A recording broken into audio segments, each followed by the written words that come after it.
What's going on? Welcome back to 9 to noon and X's and O's with Minnesota Vikings head coach Kevin O'Connell from the vast and ever-expanding Vikings Entertainment Network TCO radio studio. Off 2 in a row, 4KO. Nordo, give me one. 2 in a row. 4KO. 2 in a row. 4KO. Trying to make it 3 in a row this weekend against the New York Giants. Couple of cameras here for Vikings.com. Don't forget Paige Yeager's new camera right there. It's very important. And the head coach of the Minnesota Vikings joins us now. What's going on, Kevin O'Connell? What up, PA? How are you guys? You're generally smiley, but bet you I can make you smile. You ready? I bet you can. That McCarthy keeper fooled the heck out of your announcer on a hot mic. So you smiled. I called the play, and the fake was so good that it almost got me for a second. Yeah, well, yeah. The only guy that could get JJ on that tackle, Jordan Mason. So as long as Jordan didn't still have the ball, I thought we were in good shape. I'm going to make you smile. You want to hear the highlight? Sure. Devin, 3-2. 2 in the backfield. Mason and Ham, 4th and goal from the 1. McCarthy under center. Snap. Mason. Handoff. Oh, no. McCarthy keeps it beautifully and saunters into the end zone for a Vikings touchdown. J.J. McCarthy with his 3rd rushing touchdown, and that faked out everybody at AT&T Stadium, including the announcer. I was about to get mad that we got stuffed. You probably were too, but you knew what the play was. How long have you had that one in your back pocket? The old keeper gotcha. Yeah, it comes up. It comes up sometimes depending on the look. Mm. You know, you need to make sure you don't end up with a couple guys standing back there. But it felt like the right time for the call, and with JJ's athleticism, and then he's been really, really good with the ball handling on some different play passes, different fakes, different ways of trying to get him out on the perimeter, different ways, and really allow him, even the touchdown throw to Naylor. I mean, you're not calling that type of action with a continuation kind of keeping to his left off of that kind of straight handoff action play side. But I actually called one late in the Commanders game to the left for the first time. Different play, and he threw a good ball to Addison. We didn't end up completing it, but I said it on the headset. I want to take a look at this and see what this looks like to the left. And right after he threw it, I hit the headset. I was like, that was pretty smooth, man. And I'm like, maybe we'll call something like that next week. Yeah, and that was sure smooth. enough, his first touchdown pass came off that. But he's got obviously some real good traits with the ball handling of some of those play fakes and the sell, and he put that thing right on his belt buckle, and he got everybody at AT&T, which was good. So, including you, I from your vantage point with the binoculars, I thought there was no way we could get one past you. Jerry Jones, owner of the Dallas Cowboys, I mean, he gets tagged left and right for the GM work and some bombastic things he says, and like he'll speak before the coach speaks after games, stuff like that. When we go to AT&T Stadium, we call the game in that corner where Ham and McCarthy scored. Yep. In a suite that has a bathroom and it has beverages. It's so, and then I was, who was I chatting with? Oh, Brad Sham, the 47-year Vox play-by-play guy for the Dallas Cowboys. For his 40th year, Jerry Jones flew his entire family, his best friends, with his private plane from all over the country for the guy's 40 years of calling Cowboys games. So, Jerry Jones takes a lot of slings and arrows, and sometimes rightfully so, for football stuff. But I've heard countless stories about how he helps families and does things like that. And he certainly helped your announcer with that suite, and most importantly, a bathroom, given I'll be 60 in 3 weeks. But that was right in front of me, right below Pete and I, and it was just, you had that thing in your back pocket. Yeah, it was good. Wonderful right time, call, right man. Place. Right time, right place. I have an inside football take for you. I know you enjoy those, so tell me what you think. With McCarthy, I love how he gets small in tight quarters and gets away more than he doesn't when things get hot. Yeah. It's good at getting small. Well, I thought, one of the things we've been talking about is he does have the ability and kind of a real nice innate pocket movement trait to him. And the biggest thing for a young quarterback is trusting to go forward, whether that's up and out like he did on the first completion of the game to Hawkinson, which, we had a negative run there. We're get back on track. He throws that thing out to the flat as kind of an outlet throw, and we end up getting 12 back or 11, whatever it was for the first down. I thought the play that before his touchdown run, where they played kind of a heavy man coverage defense, double safety defense, nobody accounting for him. And he takes off up through the crease in the pocket and had a chance to score, but ultimately, goes down inside the one, and then we score the next play. And he's done that a couple times a game here the last 2 weeks, and he's really done it at times. You think back to that Commander game, that 98-yard drive, 12 minutes, everybody's highlighting that drive, after 19 plays, 19 plays, but that first 3rd and 7 where he gets us 8 and gets that whole drive going, was a big time play. And he's, I'm obviously very happy with the way, that he's really grown throughout this time and these last 2 games, and it's about stacking positives for him, and boy, is he doing that right now. And I can't wait to watch him play against a good Giants defense this Sunday. Likewise, we're going to get to the Minnesota Vikings defense and special teams here momentarily, but it is a Tuesday with the head coach, which means it's a Talk Back Tuesday, and here's what we have this week. Hey, Coach. Jason in Madison, Wisconsin. I just got a question as far as what's more difficult to game plan against, an elite corner or an elite pass rusher? There's kind of been this debate for a long time as far as what's more important. I know PFF was kind of in the corner camp. I've always thought pass rusher was more important. But just who's harder to game plan against? A guy like Myles Garrett, maybe a Patrick Surtain, or does it just matter on your own roster? Thanks, Coach. Go ahead, Jason. Nice. Yeah, great question, Jason. I actually agree with Jason. I think it is the pass rusher, just because even the elite corner, you go through the layers of defense, right? Because if that elite corner, you want to let that guy play man coverage, there's going to have to be 4 other guys that are playing man coverage too. Yeah.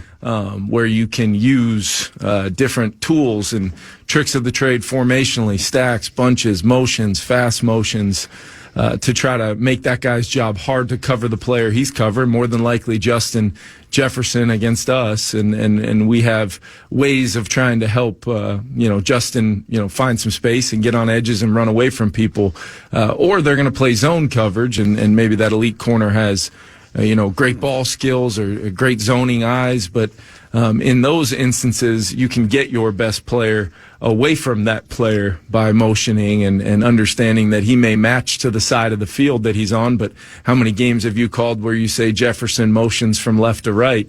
We're doing that to get him away from some of those better corners that maybe aren't playing man coverage, and That's then interesting. Being able to tilt the scales in our favor. But the pass rusher, if you knew where they were going to line up every play, if you knew you could get 4 hands on that guy every single play. But the elite pass rushers in the NFL, they're moving around. They're lining up inside. They're lining up off the ball and rushing the center one-on-one. They're switching sides from right to left, and to really have it takes a lot of time and effort to make sure you build a scheme that, hey, we're going to go find that guy wherever he is. But to do that, you're probably limiting your ability to then, with the said motions and the different bells and whistles you can put on your pass game, to then help people get open. So that player can have such an impact, not only getting to the quarterback and getting hits on the quarterback, speeding him up at times, moving him off the spot, but also schematically of being able to have your full repertoire of things you want to do to a defense. So I would definitely say the pass rusher, but at the same time, an elite corner can do a lot of things in the game, especially depending on who you're playing, schematically as well. When you won that Super Bowl with the Rams, like Jalen Ramsey, he wasn't the follow so and so everywhere he goes, was he? Because there are like no corners like that anymore. It depends. It depended on who the it whole was. game. If it was, I don't believe when we played Cincinnati in the Super Bowl, I don't believe he was matching one guy over the other. But, when we played some teams with a really good slot receiver, for instance, he would go from playing outside corner in the base defensive groupings with just two corners on the field, but then he would match that slot receiver. And if he was in the slot, he'd go in there and technically be playing the nickel by alignment, or if that player lined up outside, he would be still playing outside corner. So his versatility was massive in the defensive scheme we ran there. And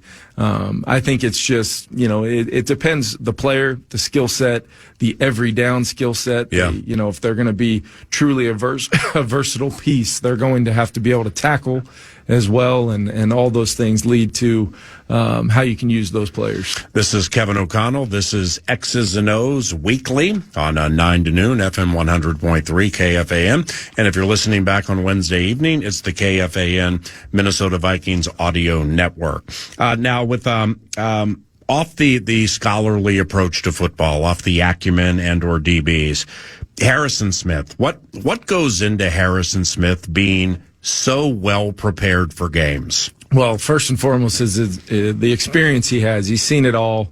He's been in every style of game, every kind of game where, you need to do some different things to potentially win the game. But last Sunday night was one of my favorite games that I've watched him play, and it really wasn't a lot of, statistical impact. You're not sitting there saying he had 3 sacks or 2 picks or pick 6 or whatever it was. It was more about, between the snaps, the game within the game that was going on with him and Dak Prescott, the back and forth of really two guys with a ton of experience. Yeah.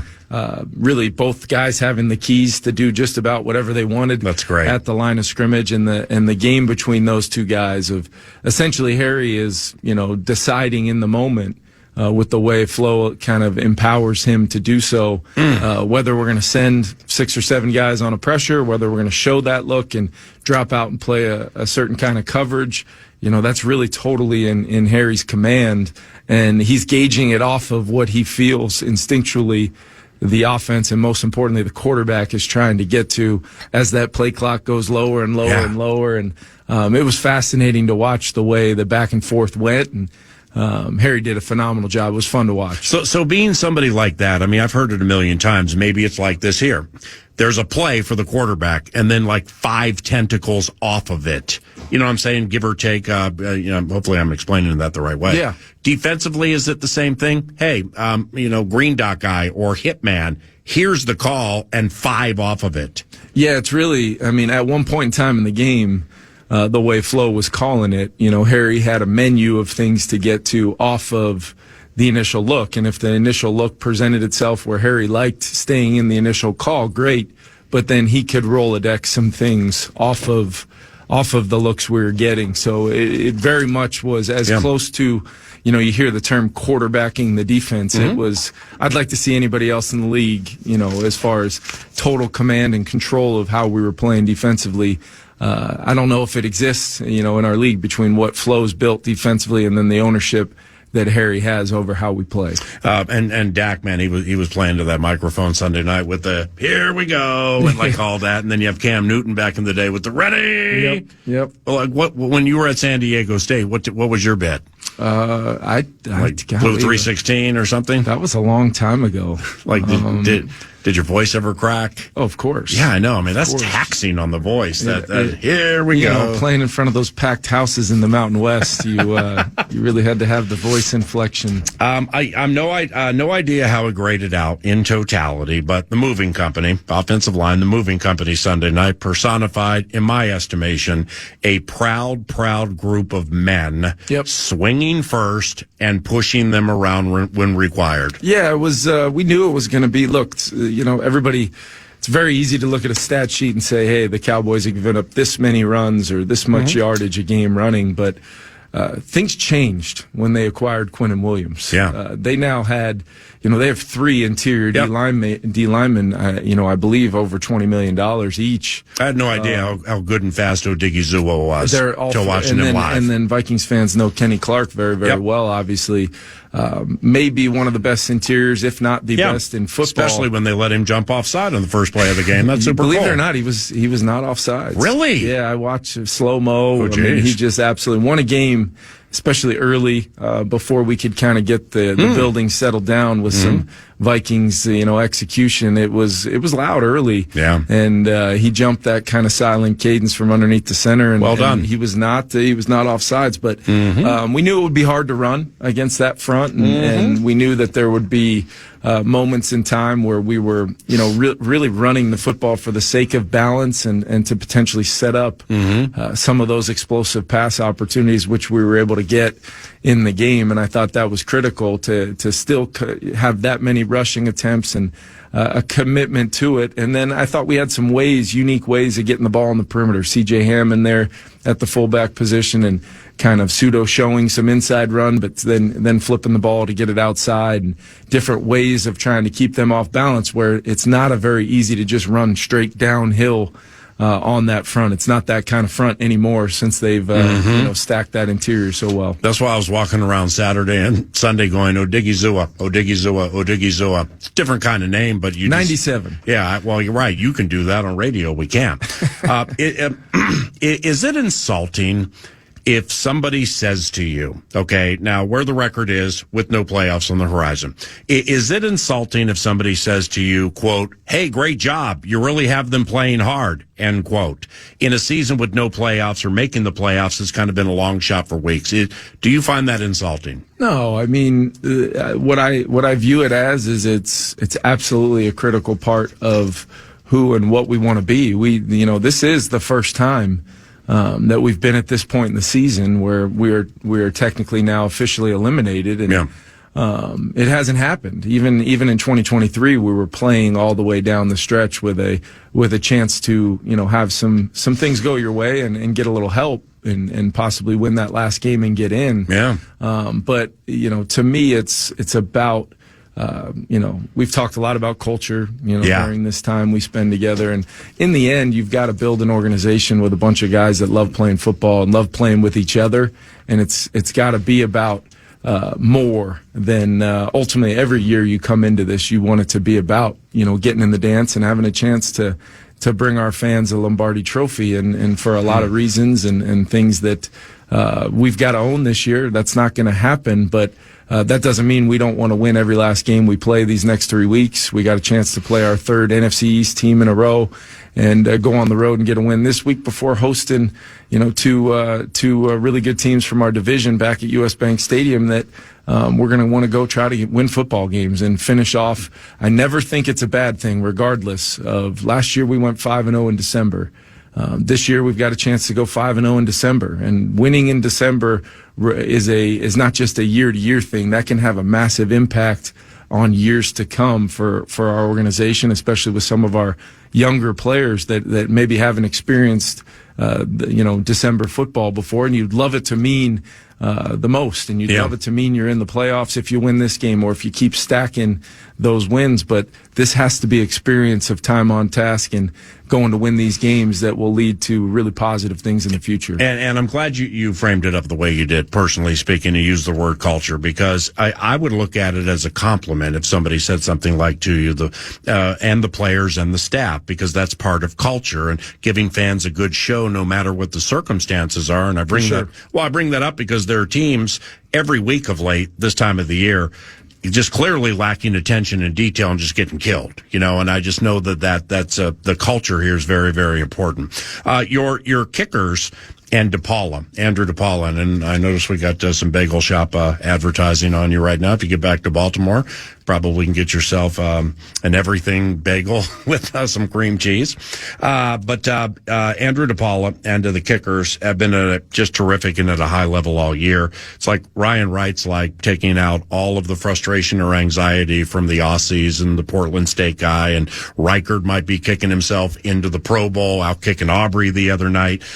It's been fantastic with that battery. No, they've been great. They've been, Ryan Wright's had an unbelievable year. You think back on so many moments in games where we've needed to, whether we're backed up here or we're needing to flip the field after a slow start to the game the other night. And Ryan ends up pinning them down in there deep, and defense gets a stop, and 2 plays later we score a touchdown. It's all complimentary football, but those guys have been weapons for us. And I've had, whether you're thinking about late in the half, letting Will kick a long field goal, or even at the end of the game, playing it in a certain way where if we get it, we get it in his range, which is, as you mentioned, there's no better kicker in football from a kick it from anywhere in the building than Aubrey, and Will stepped up toe to toe and made some huge kicks in the game to help us win that thing and get that lead to 11 points there late in the game. Was all part of how we were trying to, make sure we came out of there with a win. Maybe Aubrey got tired on the fake field goal. I mean, it's possible. He never misses kicks. Might have gotten tired on that thing. All right, a couple more here for Kevin O'Connell.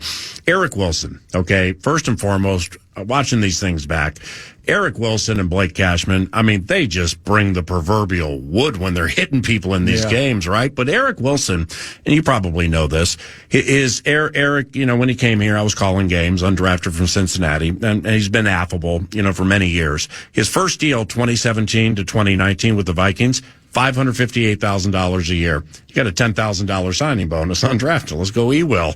Then 6 years of 1 year, $1 million deals. You guys doubled his pay from 1.3 at Green Bay to 2.6 here, and we're right. Now he'll play more than 1,000 snaps again this year with some special teams mixed in. 15.5 tackles for loss. That's 6th in the NFL. Is he just exhausted after games? You know what I'm saying? He plays so much and he plays so hard. Well, first of all, you've seen him, walking around here. He's maybe his arms are unbelievable.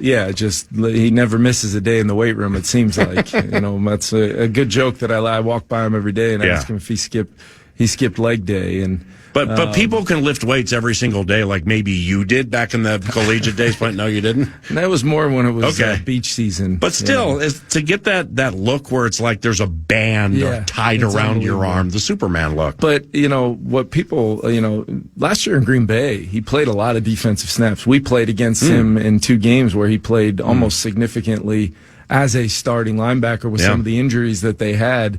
And it just always stuck out. The physicality, the instincts. He was exactly where he was supposed to be, defeating blocks, making tackles. And he's been everything we had hoped and a lot more when you think about the versatility. I mean, you've seen him line up on the line of scrimmage. He helped us really weather the storm of Andrew Van Ginkel's time where he missed. And then, whether it's when Cash is out, he takes over the green dot. When it's, he's really filled multiple roles and he still had a dynamic role in the kicking game as well. So he's had a huge year. I'm glad you're noticing and he well deserves a ton of credit. Yeah, like with him and Jalen Naylor, man, I mean, there's some decisions in the offseason that ain't going to be easy, you know what I'm saying?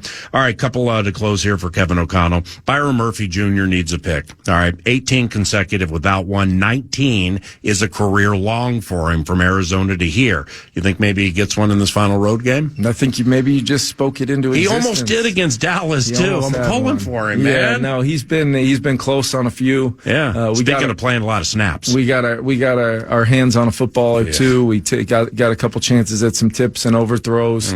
We just got to keep on forcing some of those ops to come our way, and our guys will make those plays. The Giants have lost 4 of 6, all right, but beat the Chargers and the Eagles and almost beat Denver. What's going on there with them?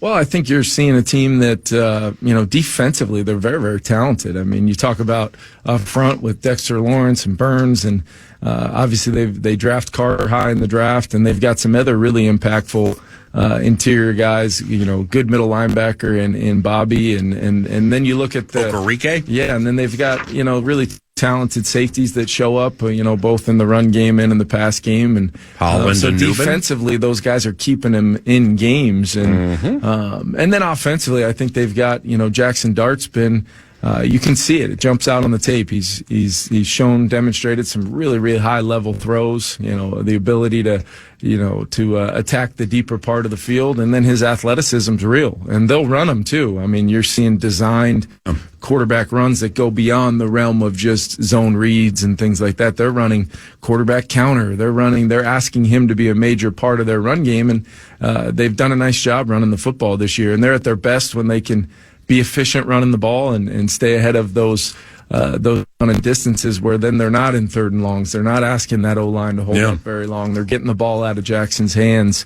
And you know, obviously it's a team that's, you know, transitioned and you know, on the coaching staff a little bit on really with, you know, Dave's, you know, being let go, and then you know, a new play caller on defense. So you're seeing some new aspects of maybe how they want to play, and trying to match that with what they've been in the totality of the season. But it's going to be a challenge. You know, they're going to go play hard. It's another road game for us. And, we just want to continue playing good football. And that's what we've done the last 2 weeks, and we've got to do it again this week. Lastly, and I saved this for last purposely, Jonathan Grenard in the shoulder. He's going to miss the final 3.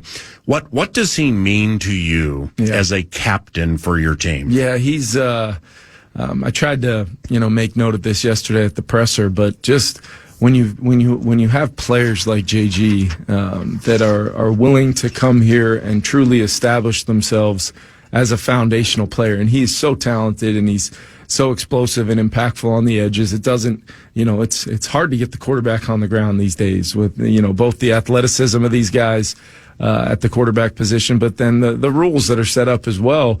But he's getting the quarterback off the spot. He's making an impact in the run game. You're feeling his presence when he's out there, but it's even more so with what he's brought to this building every single day. You know, a professionalism, a focus. He's brought guys along with him. There's very, very few times where you see JG and you don't see Dallas Turner walking right there with him, and the way he's brought Dallas along, which is going to be huge for these next 3 weeks, because Dallas is, you know, going to once again, as he has at times this year, really, assumed an every down role, whether it was when Gink was out or in the couple weeks JG was out. And I think Dallas is ready to really assume that role and try to pick up for the huge loss that we'll feel not having JG out there. But and also want to commend him for, you know, really fighting through that injury and rehabbing it and getting his strength back and then getting back out on the field. And, I thought he played one of his best games of the season against the Cowboys. And unfortunate we're not going to have him, but he'll get fixed up and he'll be back good as new in no time. The best. Yep. That was fantastic. Thank you. Appreciate you, man.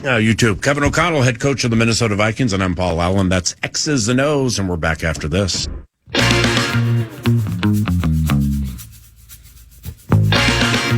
Well, I got a lot about the Minnesota Vikings offense from the head coach, Kevin O'Connell. What about the defense? At this time weekly, B-Flow. We just got 2 in a row, 4 B-Flow. 2 in a row, 4 B-Flow. He's speaking here. He is. You know, I think every player will say, hey, I wish I made this play or that play, and, you know, has some players they'd like to have back. I'm sure he does as well. You know, we've talked about, you know, some of those, but, you know, overall, I think he's brought, you know, toughness, physicality, pressure on the quarterback, playmaking. Oftentimes, you know, he's getting the initial pressure and somebody else is getting the sack, and kind of making the play without making the play. From a disruptive standpoint, the numbers and the stats, you know, they don't always tell the full picture. I feel like we talk about that, you know, every week. But I think he's certainly been impactful. The thing is the pressure rate. I think he's got one of the highest pressure rates in the league. Well, there it is. You know, I think he's certainly been impactful and disruptive. So, what stood out most in the game? Just the backs and forths with Dak and line of scrimmage. What did you like the most? What did you think kind of that aspect of the game? Yeah, I mean, I think it kind of turned into or morphed into that type of game. They were doing some, you know, a few good things, as they always do. And it just felt like, you know, sometimes when you're in the game, the people who see it best are, you know, on the field. And so, we try to give our guys, the kind of freedom, autonomy to, potentially, hey, well, here's one of 3 calls, you know, choose one. And so we kind of went that route. And, you know, it gave them some issues. You know, still they made some plays. I mean, the one where he's scrambling, it looks like we got him. He flips it. We got a one-hand catch. I mean, those plays happen. You kind of go into it knowing they happen. They're still like, oh my gosh, I can't believe that happened when you're in game. But when you're playing against an offense like that, players, you know, with that kind of, you know, explosiveness, those things happen, but it was good. It's fun to kind of be able to, coach, a group of players to say, hey, we have the faith that you're going to make the right call and execute it the right way. I think ultimately that's coaching. That's teaching so that they have the information, but also the kind of knowledge and understanding to make the right reads and make the right calls. And I was proud of the guys for doing that. You brought up the situational defense. Just why are you guys playing so well in the red zone this year? Yeah, I think it was a point of emphasis. I think it's something that, I think that's, I tell our guys all the time, games in the National Football League oftentimes boil down to third down red zone in 2 minutes. And so, every game pretty much boils down to that, and if, you're getting off the field on those possession downs, third down, fourth down, holding teams to 3 instead of 7, you kind of keep yourselves in the game. And, that was kind of a point of emphasis and, something we work on. It's always a point of emphasis, but something we certainly work on and talk about. And I think our guys are executing in those areas at a pretty high level. And we'll continue to work in those areas. Learn about the Red Zone with B-Flow. Learn about the Red Zone with B-Flow. Back after this.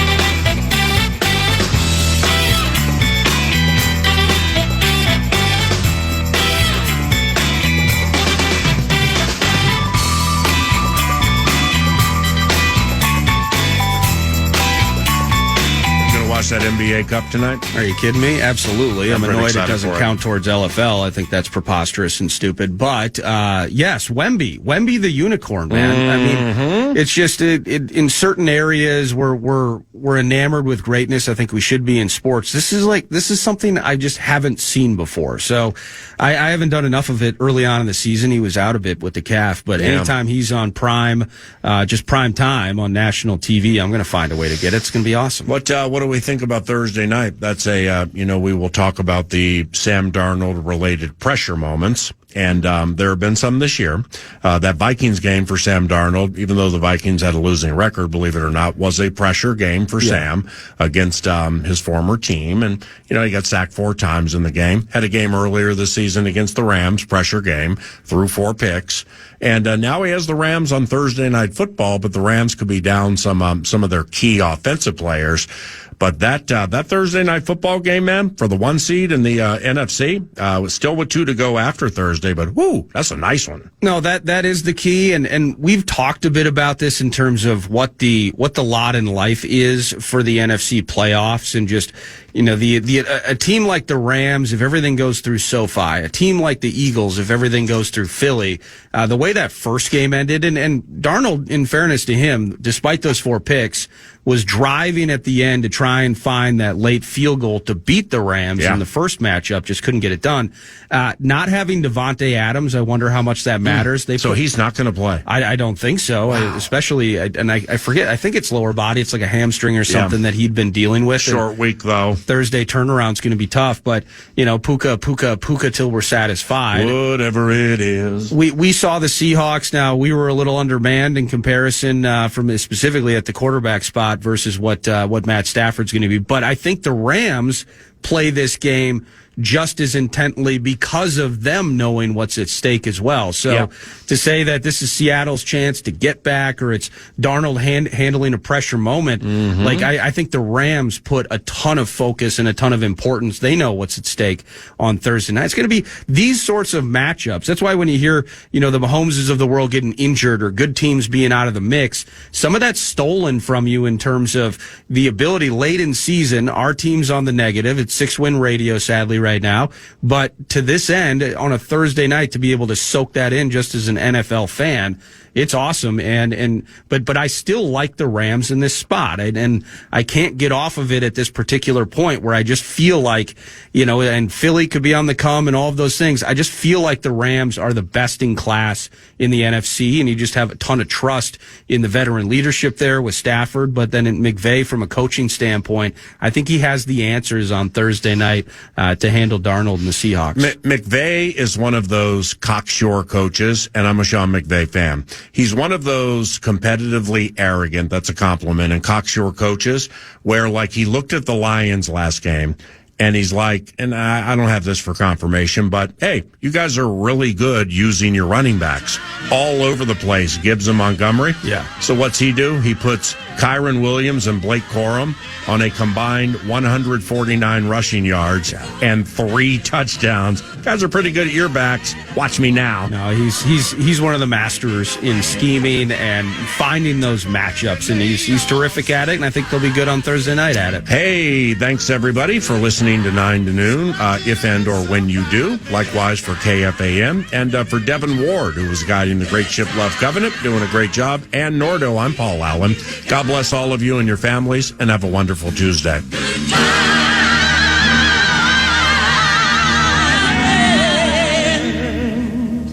Podcast today's Paul Allen Show, or listen back to previous show and interviews by going to the iHeartRadio app or KFAN.com.